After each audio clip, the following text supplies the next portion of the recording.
Well, Browns fans, it's been an eventful week down in Florida at the NFL annual owners meetings. Anthony Moeglin, Spencer German here to break it down with you on the latest episode of our podcast here for the Cleveland Browns on SI. Starting, of course, we'll get into the Jimmy Haslam comments that I think were necessary and a major sort of tipping point for the organization, but also just all the rumors and things that are sort of coming out of the meetings and kind of is in store for the Browns here in the next couple of weeks leading up to the NFL draft. But Megs, yeah, man, how you been? And yeah. I can tell you, man, like I'm at a point right now where I'm just ready for the draft. Like I'm over the back and forth of Shedeur Sanders, Abdul Carter. Now we'll talk about it, but Travis Hunter's in play. Like, can we just get there so they can make a pick? I was making the ticker tonight, and I was like, or today, and I was like, we still got 3 weeks left. I mean, it's crazy. I go, hey, we're gonna get to this one here in a little bit, but we're talking about it's been a week since you and I chatted, but in that week, Kirk Cousins was in Cleveland. He's eating at Chipotle in Westlake. Yeah, we didn't even talk about that. Yeah. Yeah, unrelated to being here for the Browns, but like also find that hard to believe, but also not really. And it's like, all right, where are they going with that? Obviously, the winter meetings down in Florida. There's so much funny that comes from those meetings, and like we could talk about the tush push being potentially banned, probably going to be banned. I think it's kind of soft. How do you feel about that, by the way, as a football guy? Yeah, you like the tush push? Okay. Yeah, no, I hate the play. I don't think like it's. I don't dislike it because nobody can stop it. Like I'm all for like if you can't stop the play, like figure it out. But I don't know when it changed from you can push guys in the back to what. I think it was now. Like the early 2000s, like 2005. Because I remember, I'll never forget it. And I know this is college football, so it's kind of apples to oranges. But I was a young kid when the Bush push happened at Notre Dame, and it was Matt Leinart pushed over the end zone by Reggie Bush and to beat Notre Dame in the green uniforms. I'll never forget it as long as I live. And because my dad's still not over it. I know he's watching right now. He's still not over that game. But like, I remember everyone coming out and saying like that shouldn't be legal. And then like they go through this thing where you can't push players in the back. And now it's like, oh, the Eagles just line up in a QB sneak and just kind of push. And it's like, I hate I think it's so stupid just because it's like, you've never been allowed to like just push people in the back to just go to get yarded. I don't know. I think it's silly, but the fact that teams are like against it because they can't stop it I think that's kind of like figure it out. I think like the player safety part of it is the like most ridiculous argument to me. Like, okay, guys, like at some point you're playing football. Well, and like you're gonna tell me. I mean, I know there was the shot of Chris Jones in the Super Bowl when the Eagles ran that play where he was like screaming and like bending his neck because he was like in some pain. But it was like, okay, like guys get hurt on every play. Like it's the offensive line. Like you're all sort of like it's a rugby play. That I guess that's why I don't have a problem with it because I'm like it just makes me think of rugby. And everyone's like, well, rugby's not football, and it's like yeah, but like they're the two. It's kind of like football is like a sister of rugby. Like it's like a spinoff of it. Like to me like the people who are trying to argue it's not a real football play. I'm like no, this is football. This is like line up. Like that, you win. I don't know. I get that it's a little different because it's not like a linebacker can get behind a defensive tackle and like push him, but still, I also here's the other thing, Megs. How come nobody else has perfected it the way the Eagles have? Like if you've been able to do this for years, like why hasn't anybody else been able to do it as well as the Eagles? Which again is why I just go back to your point. It feels like it's just teams are just mad because they can't stop it and they don't know how to run it as good as the Eagles. So they're just salty and they're like, let's just get rid of it. Dude, well, I heard Sean McDermott talking about it. And he's like, yeah, player safety. Dude, miss me with the player safety. If we were doing anything for player safety, you'd just cancel football because it is violent. That's like he's the Bills head coach. He literally saw a guy die on the field. Just a very common hit. Like what? Yes. Like what are we doing? Like you can say that about any safety. If we're talking player safety, there's no more football. Player safety doesn't exist. Like get it out of your mind. And if you're playing NFL football, it is because you know the risks that are associated with it. The Chris Jones thing is hilarious. I shouldn't say hilarious. It's the wrong word. They also have the stats on this. Like how many guys have legitimately been like injured for extended periods of time from the tush push? Like, do we have numbers on that? Dude, the Chris Jones one is what everyone points to. If you watch the play, he just dove in and put his neck in the play, and like Cam Jurgens just like moved him. But that could happen on a QB around. sneak even without the push, like the tush push. It's well, and McDermott's all upset about it because he tried to do it 4 times in the NFC or AFC Championship game and failed on all 4 of them. And he's like, if I can't do it, nobody can. Nobody can. And I have a quarterback who's 6 foot 100, 7,000 pounds, the best quarterback to ever play the game, and he can't even do it. So Jalen Hurts can. I will say this though, it has been sort of fun theater this week to see like the varying sides of this argument. Like Kevin Stefanski, for example. Kevin Stefanski is okay with the play, and he sort of like took the stance of, yeah, I'm good with the tush push. You know, Nick Sirianni, you can thank me for petitioning for you to keep it or whatever. It's been kind of funny to see how, and it sounds like it's like a split. Like somebody put out that the vote was like 16-16.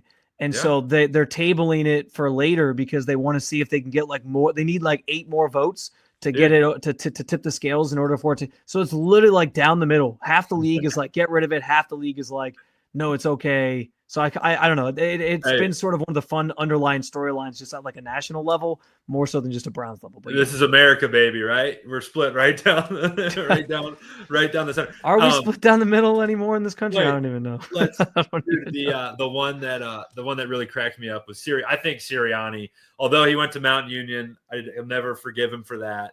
But I thought he had something really funny to say when he like jokingly was like to Shane Steichen. All of the Eagles coordinators, he was basically said like, hey, I know what side you're on because the tush push is the reason you're a head coach or something very funny like that. Honestly, that's what he has to keep doing. He has to keep getting guys hired at other coaching jobs and like outnumber all the people, and then he'll just never get banned and it'll all work out. So anyway, now that we've derailed this podcast for that conversation, we do need to start with from a Brown sense, some pretty, I think, I'm trying to think of the right word. It's like I think it was some pretty monumental comments from Jimmy Haslam this week, where he flat out called the Deshaun Watson trade a big swing and a miss. He said that they dug themselves in a hole with the draft picks that they gave up, and that they thought they had a quarterback, and it turns out they don't. And all of that together, well, so piece by piece, it was he also said him and D are the ones that like it falls at their feet. Like, so if you want to blame anybody, you can blame us, but did note that it was like organizational all around decision, which is what they continue to say. But I think firstly here, Megs, like somebody taking responsibility for this is a major step, I think, for the organization, because everybody was looking for somebody to blame. Everybody wanted answers. You don't get this a lot in sports. You don't get like an owner or a GM like swallowing their pride and saying, you know what, I messed this one up. We're going to try to move forward. So to get that, I think is some, and the messaging as a whole, which was I was trying to sort of say a little bit earlier, like the entire messaging of this, I think is something that Browns fans needed to hear. Yeah. I think it was a very sobering sort of moment that allows, hopefully, fans that have felt very divided by this team and that decision to start maybe coming back on board, and everybody can kind of move forward together into a new era, if you will, of Browns football. Dude, I would also add too that, it gave the clarity that it's kind of over. Like that was a very finite thing to say. Like Deshaun is still he's on the team. He's not going to play next year because he retore his Achilles doing whatever. I don't know how you do that if you're in a boot, but like he wasn't going to play next year anyway. And I don't think he was in the boot. I think that's the problem. But nothing gets by you, Spence, dude. I couldn't get anything by you, dude. It was good to kind of acknowledge, because he just posted all that stuff back at the facility, and you're like, we're not actually going to do this again, are we? Like, and I think us on this show have been very consistent about, hey, I'm actually okay with the decision to move on from Baker at the time. Like Baker wasn't ready for, like he needed some growing to do. Yes, Baker now is a great player. Baker then wasn't going to get you where you needed to go. And still, he may never be that guy who you're trying to get to. And you take a swing on a guy who, showed the potential on the field to do that. Now, the off the field stuff, I think, could be a case study. You could write it in a textbook one day of like, don't bring sketchy people into your organization because bad things will happen. Like this is kind of that, because it just never panned out. It would be 4 years and not even a full season played. Injury riddled. You've split the fan base and all that stuff. But Jimmy coming out and saying that hey, we took a swing on it, we missed. There ain't no coming back from, hey, we did a swing and a miss, and now, we're pointed towards the future. There's no coming back from that. So to me, it was monumental in the sense that, yes, they took responsibility, but also they closed the door on this entire era of Browns football. And I think that that's good for the entire fan base to start moving on from it. Well, that's what's so fascinating, like with the owners' meetings in general, is you get to hear from the owners, which isn't, you only hear from the owners every so often with these teams, unless you're, I guess, the Dallas Cowboys, because Jerry Jones talks a lot. But even something as more benign as like the Steelers owner Art Rooney, he basically said, he basically like confirmed that Aaron Rodgers is coming. Like he was like, yeah, all I keep hearing is that he's coming, so I believe it. Like. Yeah. When these that's the difference, right? Is especially with the Browns, Andrew Berry and Kevin Stefanski are so measured in the way that they say everything, and then you get the Haslams on a microphone, and they're the top of the team. Like they don't have to answer to anybody. Mm-hmm. They can like just kind of let it rip, and whatever the consequences are. That's why sometimes I think Jimmy Haslam's gotten himself in trouble at times because when they signed Deshaun, he made the comment about I talked to my daughters about this decision. Everyone was like, come on, man. There were some disingenuous things that I think people felt were said, but it's like, he doesn't have to answer to anybody, so he can say what he wants. And I think you got a little bit of that from the Haslams in this moment where it was like, Andrew Berry's going to beat around the bush and be like, our number one thing is let's get Deshaun healthy, and then we'll see what the and Kevin's going to say the same thing. Yeah. Right. But Jimmy Haslam can just rip off the Band-Aid and be like, we don't have a quarterback, so we're going to have to figure this thing out. And I think that was interesting. Spence, what I also thought was interesting too was the fact that he acknowledged, it was a swing and a miss. And he said, we spent a couple draft picks to get him. He didn't mention the $230 million because everyone's so worked up about it. And this is why I've always been like, that's just kind of an object and they're going to figure their way around it because this dude is going to spend money. That's the one thing everyone can feel some type of way about him, the Haslam family. Yes, it hasn't been awesome under them, but you cannot tell me, I will not hear anybody saying that he hasn't opened his wallet for this team. He's building a whole new stadium. He's building a whole bunch of stuff, trying to renovate the facilities to make it the best for these guys. He's opened his wallet to these restructures that happen. They're not normal because not many owners can continually open up their wallet and drop a bag of millions of dollars in front of these guys to move money around. He can do that because he's got so much cash, and the $230 million isn't even on his radar. He's like, we spent a lot of draft picks to go get him. Now we have to go figure that out. He's not even an ounce worried about the money that's due to this guy, which I thought was interesting too. Well, and again, that's, if there's anybody, he takes the loss more than anybody. Yeah. Because it's his money, right? He wasted the money. Mm-hmm. And so I think he obviously understands it was a bad investment. And so, not that Browns fans don't feel the ramifications of that move as fans of the team, but nobody feels it harder than him because he's the one who invested in it and basically just lit $230 million on fire for a 3-year experience of a guy that was not anywhere near the quarterback you thought he was going to be. Now, there's more that was said from Jimmy that I think leads into really a bunch of the topics that we're going to get into here coming up, because there was other comments made about the draft and how it might take a couple years to get the quarterback position right and get this thing back on track. Things that were alluding to this idea of being patient. And I think that matters. That context matters, Megs, as we move ahead into the conversations about wrapping up the quarterback evaluations and beyond here throughout the rest of this podcast. Those comments on patience, quote unquote, or, figuring it out over the next couple of years, I think is going to set the tone for the next couple conversations we're going to have, because, and that's where, I think that's the center of all this, because it essentially felt like an admission from Jimmy Haslam that the organization knows we aren't in a spot where we're going to turn it around immediately. Right. And, we are sort of in a little bit of a rebuild here, but understanding it seems like Andrew Berry is trying to do that as quickly as possible. So that I think sets the tone for this next part of it, because they are evaluating these quarterbacks in this class. Kevin Stefanski basically, he tried to kind of walk it back But he was asked if they were going to have any more private workouts with quarterbacks after Shedeur Sanders later this week. And he said, probably not. And then he was like, well, I should say like, we'll be covered if we have to do any more evaluations on these other guys. But that pretty much sets their board at the top 4 guys that have been talked about: Cam Ward, Shedeur Sanders, Jackson Dart, Jalen Milroe. And it feels like those are the guys that they're sort of honing in on as far as the quarterback position is concerned. And now it just kind of comes down to, based off those comments from Jimmy Haslam, do they feel like they should be taking one this year at number 2 overall, and that one is worth it to take there that can maybe fix things even quicker?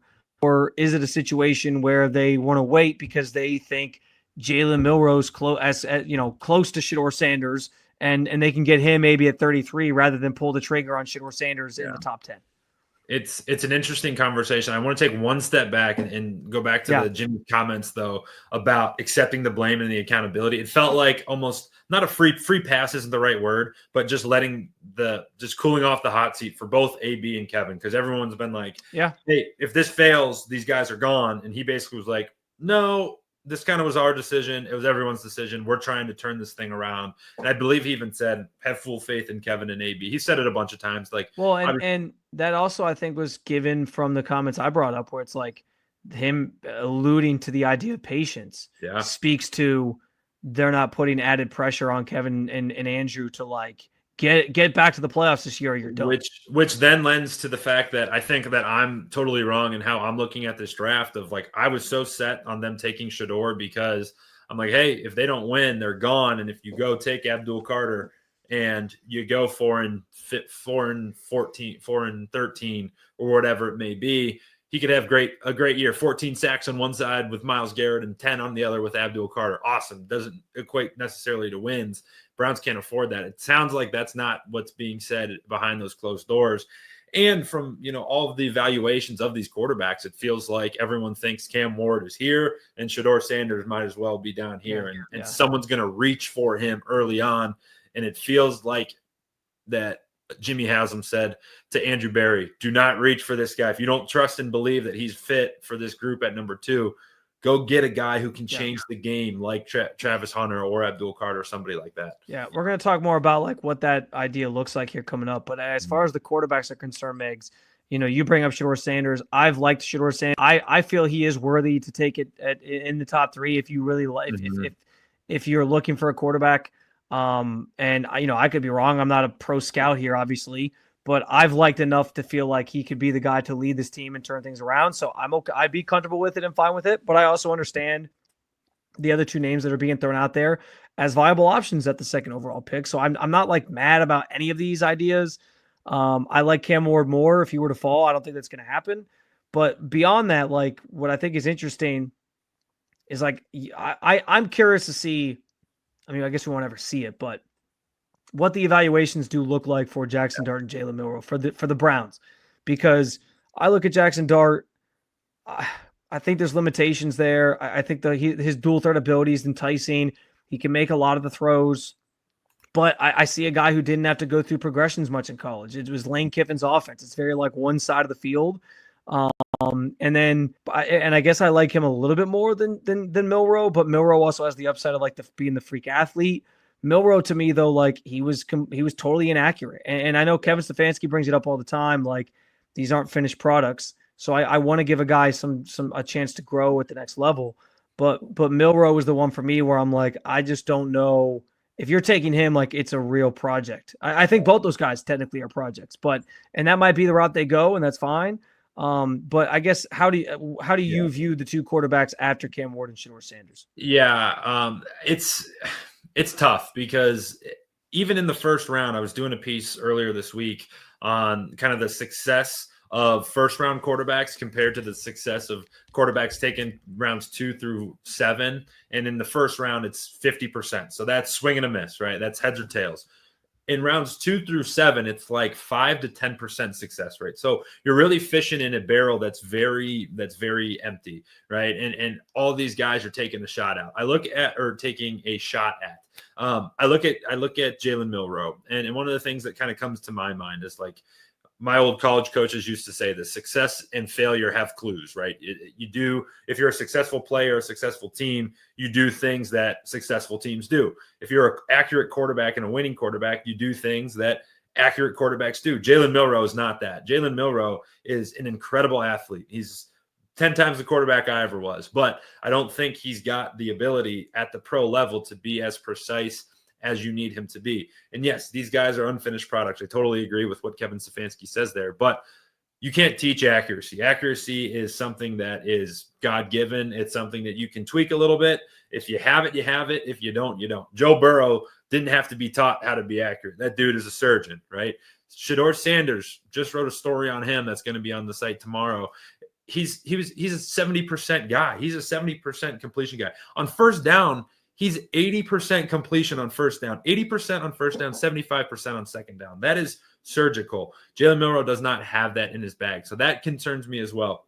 The Jackson Dart thing is an interesting. I think he's a very good player. He's getting comped out there to like. It's funny enough. He's getting comped to like a more athletic Kenny Pickett, which is very, very funny because we now have to talk about eating words. I talked about having to eat some crow. Kenny Pickett, I never said a good thing about him until 3 weeks ago when he's now in orange and brown. Like, I don't think he's a great quarterback, and to be comped to Kenny Pickett doesn't excite me. However, like, I think he's got some of those tools, but to your point, in that Lane Kiffin system, in that fast-paced up-tempo offense, he doesn't have to do a whole lot at the line of scrimmage and doesn't have to be crazy accurate down the field. And I think that will take some time to develop. I don't love those two. Like, I don't love going down and like, hey, we're putting our money on Jackson Dart to be the guy. That doesn't make me feel all that great if I'm a Browns fan. Well, what's interesting, like I taking one of those guys, I think, and maybe Shedeur Sanders to some, if you were to take him, sort of signals where the Browns' head is at in terms of what this quarterback room is going to be, because I don't think either of those guys are starting next year. And so that kind of leads us into the next part of this, which is the idea that Kirk Cousins is still on the table for the Browns, because there's a number of things in play here. One of them being, if you're trying to get Kirk Cousins, you're going to have to sell him on the idea that he's going to start for you, because he's not going to waive his no trade clause just to get Michael Penix again, wherever he goes. And so if you draft a Shedeur Sanders, that might be a situation where he's ready to start maybe sooner rather than later. If you draft a Jalen Milroe, and I do think the Browns still have to take a quarterback relatively high, because like at this point, you can't just punt on the idea for 2026 and be like, well, we'll figure it out next year. It's always good to take bites at the apple. And so if Jalen Milroe is your guy, fine, take Jalen Milroe at 33 or trade back up to get him at like 30 so you get 5 years of him, like whatever. But I still think you got to prioritize that position, even if you're trying to get Kirk Cousins, even if you're going to still plan on trying to get one. If you think next year's class is going to be better or whatever, fine, whatever. I can understand that. But to me, if they take Jackson Dart, if they take a Jalen Milroe, it feels like it is a sign that they're going to sort of wait. And again, this could all change in the next week or so if they sign somebody else in the free agent market or something like that. But it will certainly set the stage for the Browns trading for Kirk Cousins after the draft, which it sounds like is when something like this is going to go down. And what's interesting to sort of add even more credence to that, Megs, is that from the owners' meetings, there's been everybody. This has been like the talk of the town when it comes to the Browns. Everybody can't stop talking about Kirk Cousins to the Browns. Diana Rossini was talking about it. Ian Rappaport was talking about it. Albert Breer's been talking about it for weeks already since the combine. They continue to say like that's the place that makes the most sense. And it seems like the Browns are going to at some point be willing to give up what they need to give up to get a deal done. There's some logistical things that go with that, which I'll get into here in a second. But it does feel like this Kirk Cousins situation is going to become the one route the Browns have to find a veteran option, and that they would probably start the season with him as their starter, with some rookie sort of waiting in the wings as a developmental piece if things go wrong. Yeah, there's a couple things that come to mind right away. And the first is that Kevin, in one of his interviews over the week, was like, the quarterback room is going to skew young, is what he said. His quote that was Andrew Berry who said that. But or Andrew Berry, yeah. So they're definitely, that leads me to believe that, there is a potential veteran out there option, but like you said, they're going to pick somebody in this draft. Now, what really scares me about it is it feels like there's an impasse somewhere because, like you said, Kirk Cousins isn't going to sign up for, hey, I'm going to play 8 games and get benched again. That's just not what he's going to do. I also don't think the Browns want him to play 17 games next year. Like, I think he's at the point in his career where that's not feasible. And you got to also remember, this is a guy who's been a very good quarterback in the last 2 spots he's been, which was Minneapolis and Atlanta. Both of those teams have one thing in common, and it's a dome, right? He's going to come to Cleveland and be in outdoor weather. He's not great outdoors. I don't have the exact splits in front of me, but he's not great as an outdoor quarterback. So that kind of shakes me a little bit. But also, too, like if Kirk Cousins isn't a long-term solution for you. No. Guy in this draft is a long-term solution, and Kirk Cousins still thinks he can be that long-term solution for you. And that part gives me a lot of pause in this whole Kirk Cousins situation. Well, and that's the biggest hurdle, I think, for the Browns to consider here. You're going to have to trade a pick for him.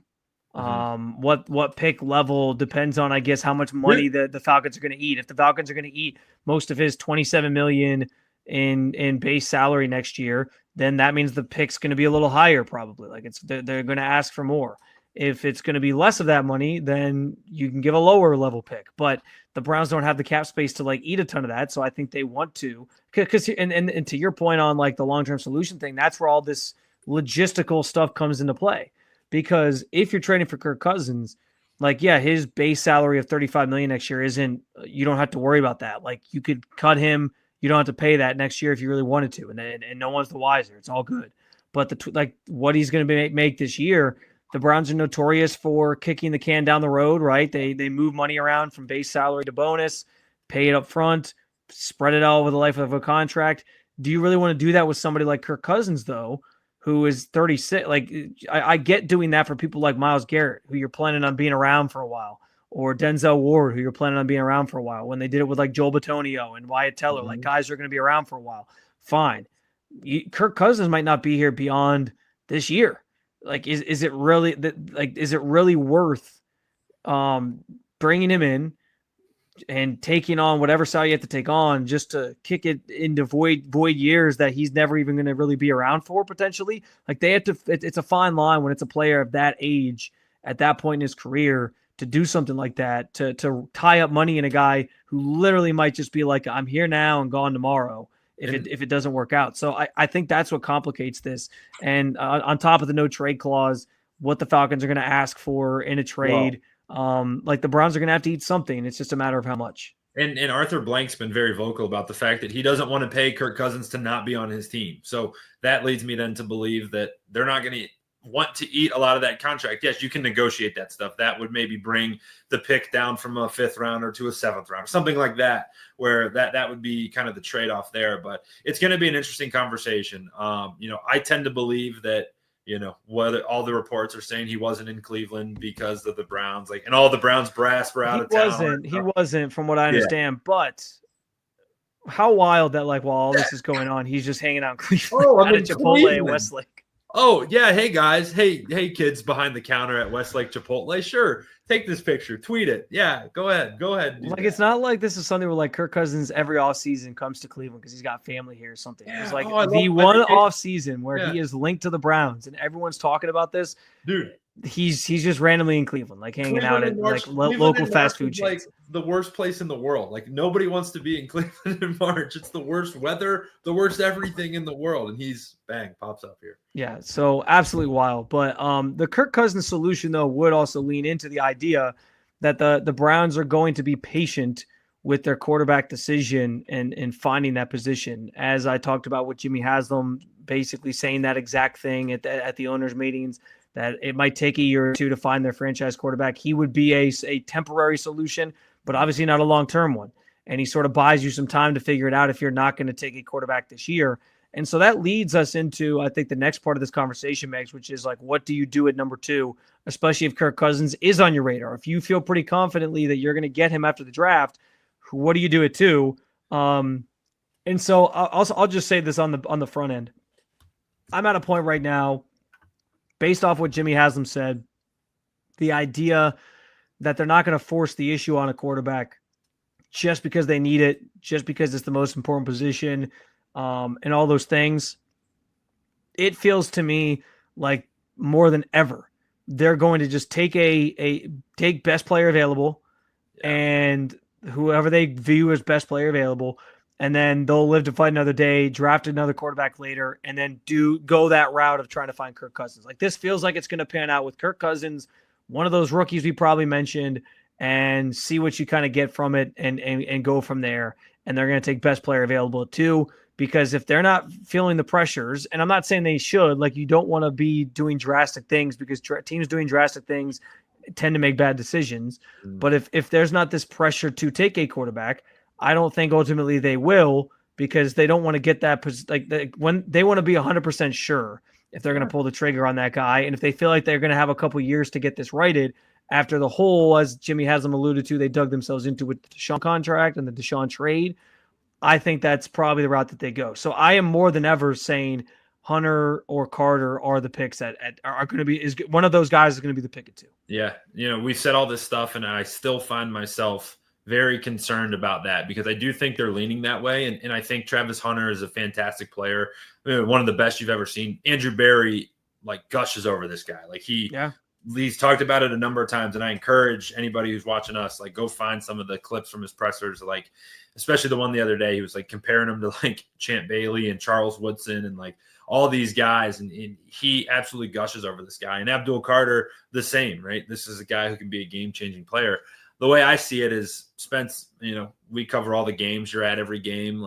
The way I see it is, I don't want October 10th to come around and, Travis Hunter has 8 targets, 3 catches, 24 yards, a PBU, and the Browns lose 24-6, and it's and if they're preaching this, hey, we have time to get it right, and we want to win some games next year. And okay, let's say you win 7 games next year.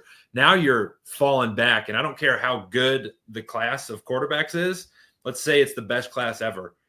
It is going to be a rich price to get to the top of that draft next year, especially if you're pitching right now that we're going to win 6, 7, 8, 9 games, and you're going to be towards the middle, and now you're fishing in this free agency pool again. And that part scares me, and I think that, I said it last week, it's the worst draft ever for the Browns to be number 2, the worst one. Yeah, if they got into 1, we'd be having a much different conversation, right? That is an interesting part of this. Somebody I think threw out on social media yesterday, what's the biggest Cleveland sports what if in history? And that could be one ultimately. If Cam Ward turns out to be great, it'll be what if the Browns had ended up as the first pick this year? Hey, Spence, you want to peel it back one more layer? What if Kyle Hamilton catches Jameis Winston's interception and the Browns are the number 1 pick? Yeah, that's a good way to that's maybe the better way to look back on it. What if that happens and then they're the number 1 pick? But also that part makes me upset, because it pisses me off that I just said that, because at the end of the day, we're all football fans. We're not draft fans. That was the best day ever. That was amazing. Jameis, the best, all the stuff. And now we're sitting here we could have Cam Ward. Yeah, I mean, it's interesting. But yeah, you're right. I mean, I find it hard, and I'm actually really interested to pick Andrew Berry's brain on this coming up here when he speaks before the draft. The idea of planning ahead on next year's class, because there's so much information that still has to come to you. What your record is, where you're drafting, injuries, scouting reports on guys coming out of college, all of it. There's still so much to find out. I don't know how you do that. I don't know how you thread the needle on that. If you want Arch Manning, you basically have to be one of one. You have to end up as the number 1 pick if you're going to get him. And there's no guarantee the Browns get there. For what it's worth, I think the Vegas odds came out that the Browns win total set at 4.5 or something like that. So that would put them in line to be in the same spot, top 3, top 5. So that's, I guess, the good news, but that means you have to like a couple of the quarterbacks from next year's class to feel like it's worth it. And I don't know how they feel about that, but I'll say this, Megs. If I'm deciding between Hunter and Carter, I kind of lean Hunter. Yeah. And I wouldn't have felt this way even as recently as last week, because them telling you they thought Hunter at the combine was more of a receiver made me feel like there's no way they're going to take a wide receiver at number 2. That just doesn't make sense, especially when you don't have a quarterback. But if they have some other plan, Kirk Cousins, whatever, for the quarterback position, maybe then they maybe that conversation changes and it does make more sense. But I also just think there's not a generational talent in this draft. I don't think people have to, I think, I think Browns fans have to take a step back and realize that, because the quarterback the Shador versus Carter take or argument has gotten very hostile, I think, at times on social media, where it's like two different sides screaming at each other about why they're right. And one of the things I keep seeing is like, well, Carter's the generational talent. I'm like, guys, I don't think Abdul Carter is not Myles Garrett coming out of college. Like, he is not a generational talent. He's played defensive end 1 year. He has this foot issue that to me is still something that should be concerning. And like he has the potential to be really, really good, especially along opposite of Myles Garrett. But I'm not sitting here saying he's generational. And I don't know that Hunter is generational either. But I think Hunter is closer to that than Carter is in terms of what he brings to the table. And he could theoretically fill like two needs for you in certain spots. So I don't know, man. Like as I think about it more, if the goal here is we're not forcing the issue on quarterbacks like Jimmy has them sort of mapped out, then I think I would probably go Hunter over Carter. Yeah, I'm right there with it. I think, and I said this last week, I think there's something fishy with Carter right now. Like, he didn't work out his pro day. He's got that broken foot. That was kind of mysterious that they brought up. Like, something doesn't sit right with me with that. And, I actually do think the Browns have a very strong defensive line at this point. That's not to say that they won't go and draft more guys. I think that this draft lends itself to the ability to continue to beef that group up. However, what I do think is that Travis Hunter can be a dude. He can be a dude in this league. He can be a guy who. Well, wasn't it you, Megs, who I was talking to? I've talked to so many people about the Browns that it all blurs together, but I think it was you who brought up like this defensive line class is deep. Yeah. So even if you don't take Carter at 2, it doesn't mean that like, oh no, we just missed completely. Like, what are we going to do with like you can get a guy later. Yes. Mike Green could be available at the end of the first round. Like, you could trade back in and get a Mike Green or Shar Stewart. Like, who knows? Like, there are other options that you can still get that are going to help that defensive line if you don't take Carter at 2. And that's maybe part of this too, is like Hunter actually, people have said he's like wide receiver 1A and like cornerback 1. Yeah. Like, he is like the top guy at 2 different positions basically in a lot of people's eyes. And so because of that, I think like you're getting the consensus like best player at multiple positions, and Carter is that too. But it's a less like those 2 position groups are less deep than the one that Carter plays. Spence, all right, here's a question for you. Let's play a little case study. Pick is in, right? Browns are up. they make their pick. What makes Cleveland fans be on the same page? What pick is it that everyone's like, oh, I'm good with this? Man, I don't know. I think it's Travis Hunter. I mean, I think it might be Hunter because he like no one's going to be mad about like you picking the Heisman winner who can be this like Shohei Ohtani like player. The only thing is I know he's had some interesting stories with like his girlfriend. That's going to be a whole thing. Like, there'll be some people divided on that. I don't even know. But I mean, other than that, I think people will pretty much be fine with that. I think if you take Carter, it becomes like, why would you do this? And they should have taken a quarterback if they were just going to take Abdul Carter and whatever. So correct. And that's not me saying they should make a pick based on the fans, right? That's definitely not. Right, but I do think if they pick Shedeur Sanders, that is like, I'm in the camp of, I love it. I think that it would be an awesome pick. There's half of the group that would hate it, right? And I think Abdul's in the same way where it's very split. I think if they pick Travis Hunter, everyone can be like, all right, I didn't get Shedeur, who's maybe the guy I want, but I can hang with the guy who just won the Heisman and 1,200 yards receiving, 15 touchdowns. I think that's probably I think you're right about that. I think that and that like that's easier to sell than like a potentially damaged goods defensive end. I also, honestly, I'll say this too.